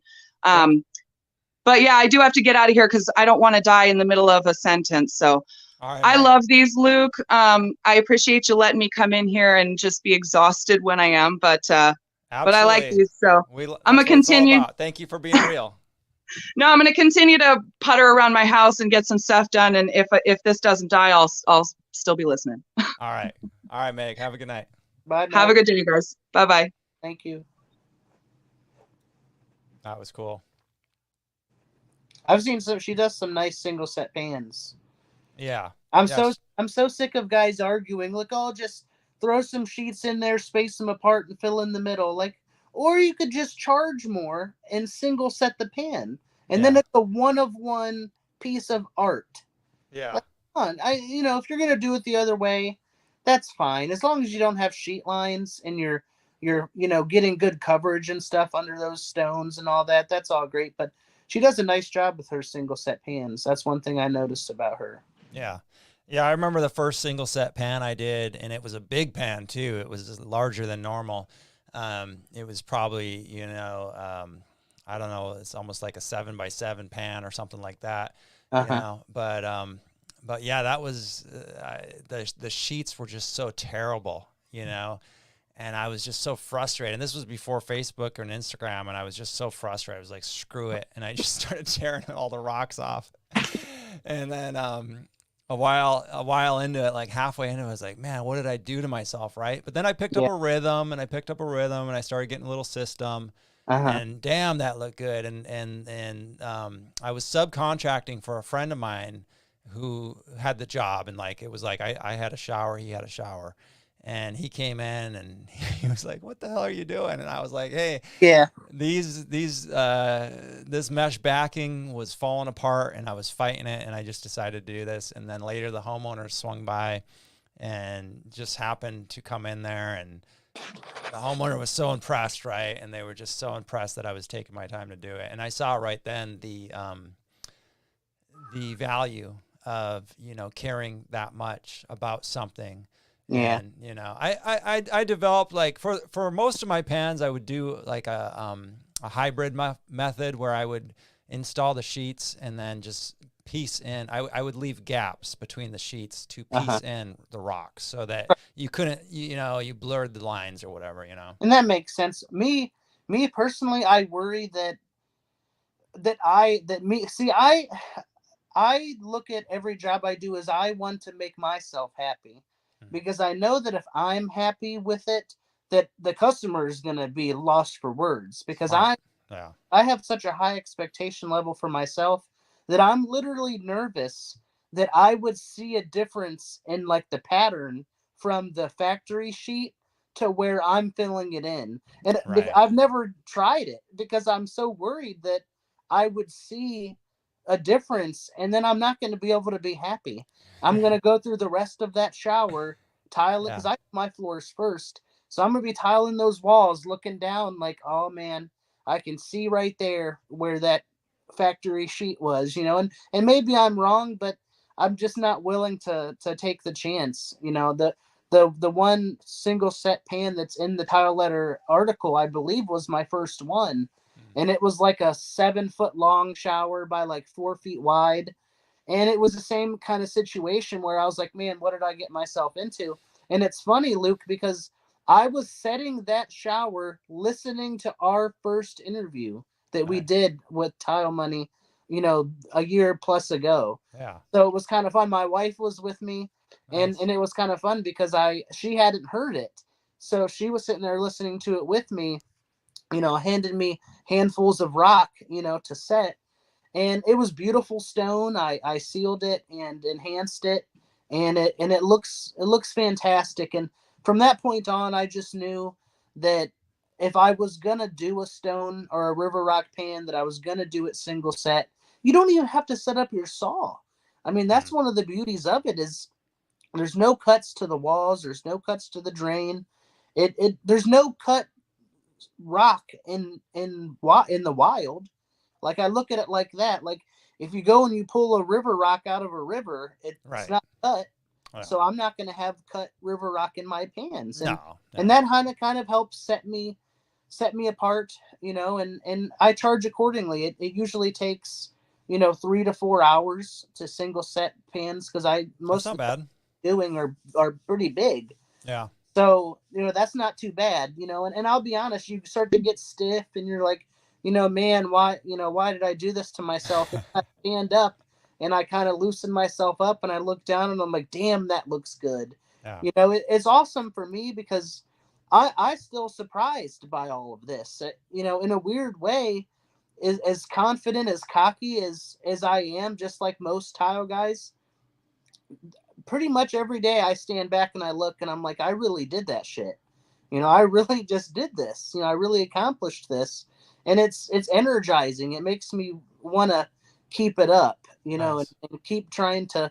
There's so many other guys, there's so much talent in this industry, and it's fun that we have social media now and we have all these Facebook groups and we can share our work and keep each other honest and keep each other on our toes, because a lot of us are so detail oriented. We can look at other people's work and figure out what they were thinking, where was their layout, why they do it this way. It's really remarkable. And I just think that's kind of fun, to be able to post on there. And that's kind of what drives me. We talked about it in our first interview, is I wanted to be able to post and not get torn to shreds. Yeah. And generally speaking, nobody can find anything to complain about. Here and there, I'll be honest, full disclosure, I get a little bit lazy at times, especially if it's for a GC that I'm not getting as much as I would like. I don't always have a full tile to the bottom of my niche. Arrest me. You know what I mean? Show me in a handbook where it says that it has to happen that way. Right. But I love it, man. It's fun because nobody will let you get away with anything, Right. in groups, and it really forces you to do your best, and Yeah. I don't care what anybody else says, maybe it's because I'm a younger guy, but I care about what other people think. I want my peers to respect me, and I will not settle for less. Like, I will earn it. I don't want it to be given to me. I want to earn it, and I'm starting to feel that. I posted that bubble fireplace, and the response, from my peers was overwhelming. I mean, it was even from the homeowner, Yeah. in my peers, so much love. Angie, Dragonfly, Joshua up in Alaska. These are some of the best, most talented tile artisans in the world. Yeah. And they give a shit about what I'm doing. And Right. it's like, screw the paychecks, screw the vacations. I could go get a job tomorrow, doing whatever and pay my bills. Yeah. Yeah. That doesn't mean anything to me. I want the respect of my peers, and Yeah. and to have that, and it's a day by day basis. I don't look at it like, oh, I've got it now, I can throttle down. It's almost the opposite. I need to continue to earn that, and everything else seems to just kind of fall into place. It's amazing because I stay booked out and I don't spend a cent on advertising, not a single dollar. I had some marketing where they would make some posts for me, on my Facebook page or whatever. But as far as lead acquisition, I've never spent a dollar.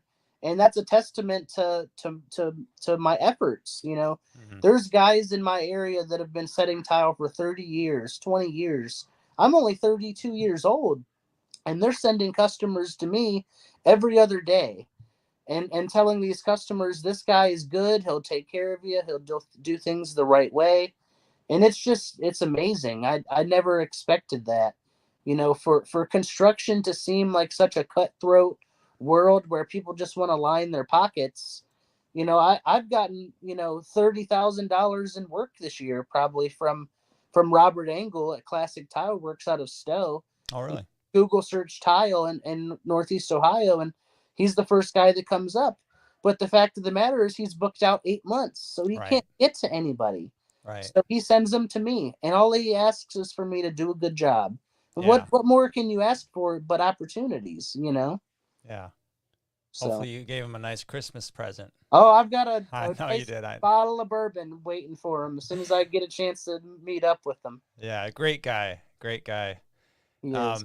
Right There's a on, lot of man. them in this industry. Oh, dude, there's so many good people in this industry. I mean, small business owners, by and large, I found are just, they're people that get it. They're in the trenches. And that's one of the things that I'm really proud of this podcast for, is lifting up and assisting small business owners to, build more sustainable businesses, more profitable businesses, because only in that way, only after that happens, will they be able to give back more to the community, give more to their clients who are paying good money, for these products. And then by extension, their employees benefit, their employees' children.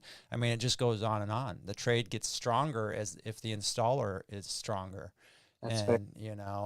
it's one of the best feelings to see small business owners like yourself tune into the podcast. And I mean, it's all of social media, right? It's all of us lifting each other up and pushing each other to new heights. And it's a great feeling. We got a couple comments here from Facebook. It's a good feeling when the artisans like your stuff. It sure is, especially those veterans. And then talking about the respect is one of the biggest complaints that I have about this trade. People base respect off years of experience instead of the quality of work. I see what he's saying here, he or she, I'm not sure who wrote that, but I see what you're saying is, like, a lot of folks will just, automatically give somebody respect just because they've been in the trenches for 20 years. But it's interesting to compare that to somebody who's just getting started, like Eric here, a few years in, and he's just giving it his all and just really going for it and really looking to have that high quality and all that education that you've been chasing. And just to see you thrive, you went from a really cool career, in my opinion, as a chef. That's what you were doing. And then, like you said, COVID, restaurants get shut down, so you go into the trades. And now, I mean, you just love your trade.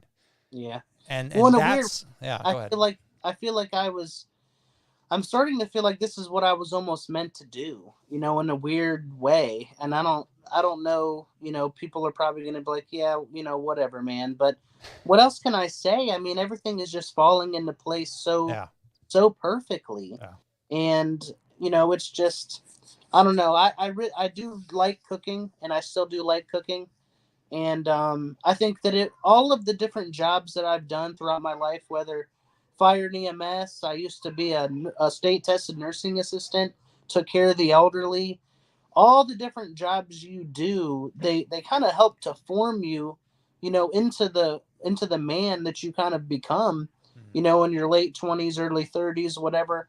When you kind of pick up on your career and you kind of take off with it, doing fire and EMS, working in the kitchens, all these different kind of fast paced environments where you gotta it's like a dance. You got to deal with all these other people, customers, drywallers, electricians, plumbers, all HVAC guys.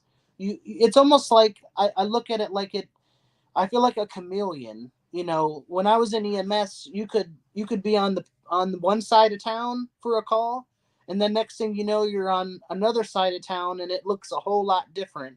Right. For better or for worse, right?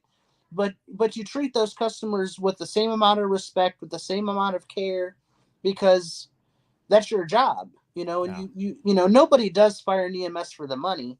You do it because you care, you care about your community, you want to give back to your community, serve your community. And I think that in doing that, I had to deal with and talk to lots of different types of people from all walks of life. And that benefits me now because I Mm-hmm. can go into these customers' homes and I can find ways to be relatable to them, to relate with them on a personal level. And then I start talking about work, and my passion for this is obvious. Mm-hmm. Wanting to be educated and wanting to educate the customer. I don't care how much money I leave on the table, Luke. If a customer calls me in and they're like, I had one call me 8 months ago, before I had gone to Schluter Part 2, before I had any idea how to do a linear drain. They're like, oh, we want this big walk-in shower, no curb, linear drains on the whole back wall. And I'm like, hold on. I'm like, listen, like I would love to have this project. I appreciate you reaching out to me, but I'm not ready for that yet. I've not done a linear drain. I've yet to do a curbless shower. I could have just took their money and botched it, but that's just not who I am. I care about people, and I looked at it like, let me send you to Robert. Let me send you to Paul. Up towards Cleveland. There's several other more talented guys around than me that have been doing it a lot longer, and it's about putting the customer first and being their advocate. Yeah. And that's kind of the way I look at it, and the rest of it's just kind of taking care of itself. And it's surreal, to be honest with you. It's very rewarding, and it's fun. I talked about it in the Tile Letter article, being able to share this with my kids. There's a lot of parents, when my parents came home from work, they probably had a hard day, manual labor, fast food, whatever. They didn't have anything exciting to talk about. They just wanted to forget about it, Yeah. basically. When I get home, my kids are like, oh, what did you do today, Dad? What type of tile did you do? Can you send us the picture to our tablet? Whatever. And it's just so fun to be able to include them in it, and let them be a part of it. Just like your shirt, you've seen the pictures. They all have work shirts and boots and pants and tape measures and all of that stuff. And it's Yeah. just so fun to be able to include them and stuff like that. I always thought I would be going to my kids' kindergarten class and teaching them to stop, drop, and roll, right? Bring your dad to work day or something. But it just didn't quite work out that way. But that's fine. I feel like it's all kind of come full circle, and I'm exactly where I was supposed to be. I'm not a super religious person. I don't go to church on a regular basis, but I just feel like that this is kind of where I was supposed to be and exactly what I was supposed to be doing, because it's just working out too perfectly. And I put in a lot of time and a lot of effort, you know, into it certainly. Yeah. But that's kind of what it's about. If you have a talent, you know, if you have an opportunity, do everything you can to maximize it. And Yes. and that's all you can ask for. You know, not everybody has the same opportunities. You know, like Meg, she you know, as we found out, she didn't get to learn, you know, from a great guy. And I'll be honest, you know, the while I did have a good education, you know, the guy I learned from was a fourth generation 67-year-old guy. He was a mud set guy. You know, he came from, you know, the time where it was thick bed installations and they were mud setting, and I didn't get really any exposure to that. It was more cement board, mud pans, aqua defense, and we did things the right way as far as that system.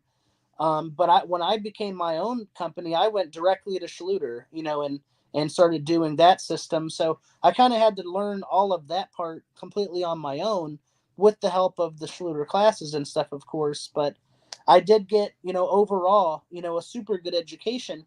You know, I was an apprentice for 2 years. So while I've only been installing for, you know, the beginning of my third year now, let's face it, you know, as an apprentice, you know, a good apprentice, I was doing everything but physically setting the tile. Right. So I have 2 extra years of experience grouting, Sure. you know, making cuts.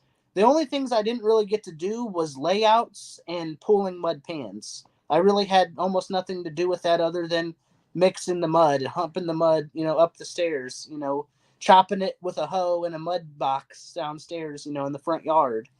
Yeah. So I did have to learn a lot of this stuff kind of, you know, on my own accord. But So you guys were mud setting, you know, just like 3-4 years ago under your mentor. You were mud setting all your stuff. I mean, what you were floating and setting the tile the same day, wet setting, or no, I'm just saying that was his background. oh, right, That right, that was where he came from. So while I did get a good education from him, he wasn't like he was 67. You know, yeah. So he didn't teach you any of the new school stuff. right. Okay, So okay. all this newer stuff that I'm doing, you know, I kind of had to take that onus on myself. Mhm. But, you know, as far as really the main thing I would say he brought to the table was he had been doing it for so long that he had such a good like clientele. Most of the houses we were going to, he had already been to before. Right. You know, he had Right. already done their laundry Sure, room. sure. Now we're doing the master or the powder room or, you Sure. know, whatever. His guys that worked for him had been with him for 25 plus years, Sure. and those are the guys that I was usually on the job with I see. on more of a daily basis. Yeah. The one fella's name was Chad, and he was just a machine. You know, he would just crank out tile work like nobody's business, but it was all cement board and, you know, aqua defense and stuff like that, you know, like I said. But I had to kind of learn, you know, the Schluter, you know, side of things, and, you know, the techniques and stuff that I use now, you know, especially as far as waterproofing, you know, and stuff goes, you know, on my own. But that's fine. You know, I think that we need to have, you know, more of an open mind when it comes to bringing people in and training them and kind of, you know, growing the trade overall. You know, I love it because in Northeast Ohio, I can't comment on how it is other places, but in Northeast Ohio, we're not exactly getting together for meals, which I would like to try to work towards, but we don't see each other as competition. I see these guys. I see Yeah. these guys out in the field. I see them at, you know, at the distributors, you know, stuff like that, and it's all love. There's way more work than there is Right. guys. Right. I joked with my buddy the other day. There's more professional athletes in Ohio than there are, you know, professional elite tile guys, and that's serious. Well, that's You know, that good because that's so those guys need tile. I know. And it's like I live on a road that is up against like a whole development of all houses that are probably 250 grand. I rent, you know, a townhouse at this time, but it's I joke with people, or not really joke, but I tell them like I could work for years in Right. just this one development, Yeah. which is just a tiny little corner Yeah. of one neighborhood, of one city, Yeah. of one county. Like there's so many houses. So why would it ever be this contentious, at each other's throats type of deal? It's not that way here, and I'm really thankful for that, because some of the relationships that I've fostered through doing tile has meant a lot, whether it's giving me opportunities, giving me knowledge, more than anything just giving me like a positive feeling, a good feeling. Coming from the fire service, it's a big brotherhood. It's the same deal. Sure. You're not, Station 4 is not looking at Station 11 like competition. We all work for Akron Fire Department, or whatever the case may be. And that's what I found with tile, is that it feels kind of like a big brotherhood, where we all kind of should and kind of want to see each other do well. And that's where I think it would work. I hope that it works out like that way for like Meg, where she's at, I guess, in Washington. Maybe she can try to befriend some of these other installers and try to uplift them. I was working on this big house with these big fireplaces I just finished. There was 4 tile companies in this house at one time, and I was one of them. There was so much tile in this $1 million house that we needed 4 different companies. I got brought into the project late. I was never even supposed to be there. But one of the installers, had some medical issues, and then the next guy, he had family issues of some sort. So all of a sudden I got called in, and the superintendent of the job is a local 30-year tile guy who could have been like, oh no, he's not experienced enough. His name's Paul. And Robert, Angle was the one that got the call. And Robert's like, I can't get to it, call Snowby. So it's amazing, because I show up, and Paul, who was active on Global Tile Posse, all these other things, he was able to vouch for me, along with Robert, to this homeowner that made $30 million last year. Right. And then I turn around and I blow all of their minds with the bubble fireplace, rather. And it's just like, I wasn't even necessarily supposed to be there, Luke. Nice. But I got that chance because these guys were looking after me. It's not this, complete warm and fuzzy, come under my wing type of deal. But they look at it and they say, hey, this kid's trying to do things the right way. Let's throw him a bone, whatever you want to say. And that's just amazing for me. That bubble fireplace, to me, I look at it like it could be a project of a lifetime. They don't even make that tile anymore. That tile is handmade by some gypsy lady in California who's old. So she doesn't even do it anymore. Wow. So you can't even get that specific tile anymore. Sure. So in my mind, it might not ever be able to be replicated. That's cool. That's a one-of-one fireplace. That's and very I cool. took it very seriously. I love that.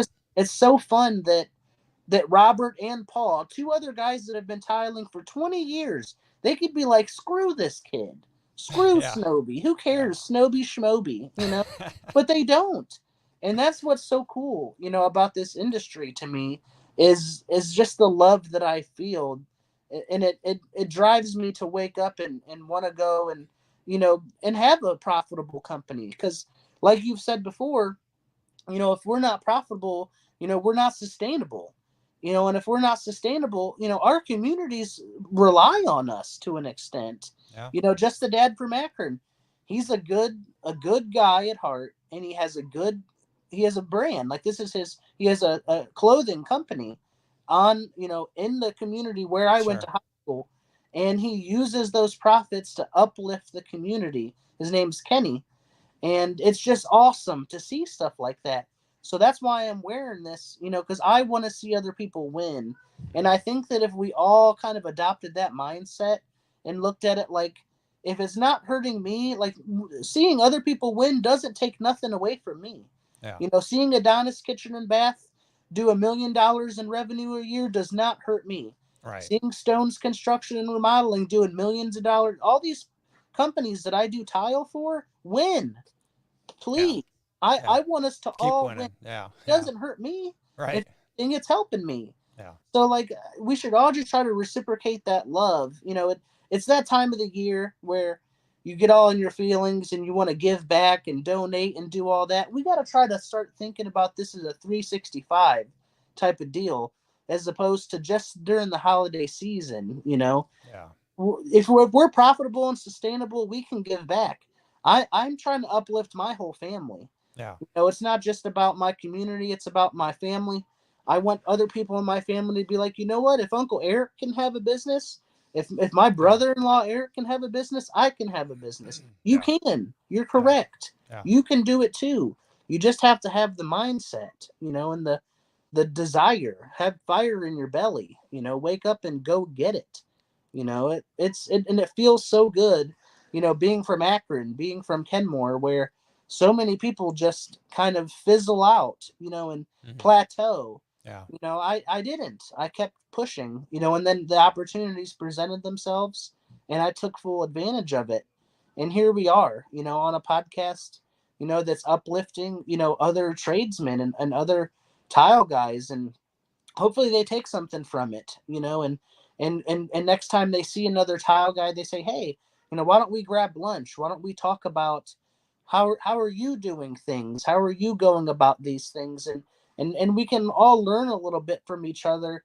I want tile to be the cream of the crop across the trades. We joke, electricians don't have brooms, this, that, and the other. And it's an inside joke, right? And it's true. It is very true and funny. And except for when they're leaving messes that we have to clean up, right? But I just think that it would be really cool if we all worked towards trying to uplift each other. I want to see Megan in tile letter. You know what I mean? I want to see Mario in tile letter. I want to see everybody win. Why not? It doesn't hurt me. Yeah. So, hey. Well, I want to thank you for bringing this positive message, and your story is one that is very interesting to me, and I think others as well at large. And the tile industry should really be taking note, because you came at it a little bit older in life from another industry, and you approached it differently than maybe what's traditional. So many of us, like myself, get into this trade at 17 years of age, and we're taught the trade, and we're taught what to expect, and we're taught the way it is, and we're these things are put into our head, and we're in our own little world. And so what I love about your story is you came from other, you had other careers, other backgrounds, and then you found this trade and this craft, and you fell in love with it, but you brought a different attitude, and you took advantage, and you're taking advantage of all the educational opportunities, all the opportunities to connect. And it's so fantastic just to see you express yourself, and to hear the words that are coming out of your mouth, and to hear how you're viewing the tile industry within your first 3-4 years of being in it, and how you're just so excited to be here, and how you're running with it, really. And now with all the massive amounts of education opportunities, new materials and things of this nature, it is possible for somebody like you and Meg and others to, get the education and to go into business and to really be a success, to really be a success in a short amount of time, and whereas, maybe with the old school mentality, like the 20-year veterans or whatever, it's not encouraged to, do that. But people like you, I mean, you have a family, you have, a life, you have bills, you're a little bit older, and you came into it, and you're like, all right, well, how quickly can I make this a business? How quickly can I feed my family? And you saw a path and you went for it. And I think that's a really good outline for others to follow. And I think other people will hear your story and be encouraged and say, hey, heck yeah. Like if Snowby did it just like that, and you gave a great outline in both the initial podcast we've done and now today as well, and tile letter. And so people can just access this information and call you. And I want to tell you, man, like you're welcome on this podcast anytime. I hope you come back on. And I want to just stay in touch and kind of do updates on your business too. You're just such an encouraging, positive personality. I appreciate you. Well, stay tuned, because I'm actually lucky enough that I got accepted into the premier tile artisan training Oh, nice.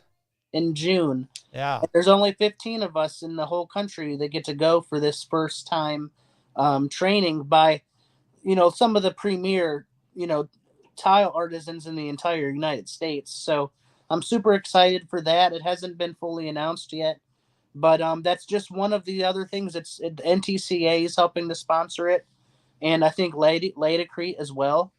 And it's really fun. It's really exciting because I'm going to be able to learn even more about the artisan side, where it's one of the oldest professions rather on the planet. Yeah. And I don't think it gets enough respect as far as that goes. And like Lee said, one of the premier guys that is leading this movement, we used to take these materials and mold them into these shapes ourselves, as opposed to buying them from the big box store and just slapping them on the wall. Right. So I'm really excited about that because there's not a lot of people in my area that are offering those type of services or able to pull off jobs like that.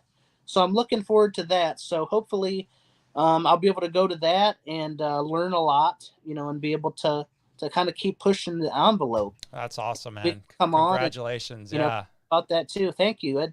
It's an honor because there's a lot of other guys there's so many deserving people for Tile Letter, for this podcast, to be in this position that I'm in, frankly. Yeah. So I take it seriously. I take it to heart, I love that. A lot. I want to piggyback. I want to piggyback off of what you're talking about, the respect for the trade. I think you said, I forget how you said it a few minutes ago, you want to see the tile trade more respected or cream of the crop. Cream of the crop. Thank you.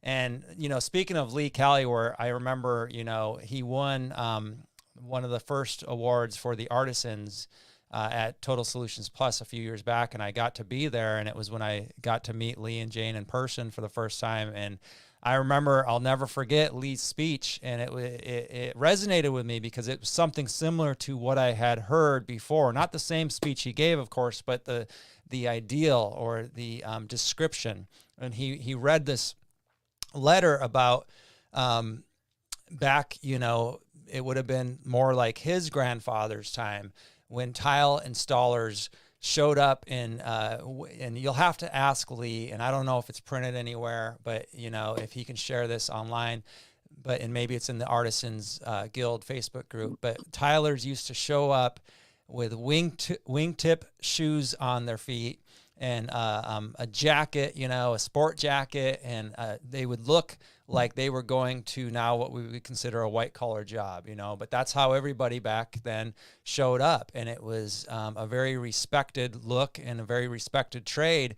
And they would change into their work clothes and install the tile and then change back into their clothes and leave. And tile was this revered thing. And for many years, tile, and still is, but when it came onto the scene, was a very high-end luxury item that not very many people could afford. There was more economical options, and still is, frankly.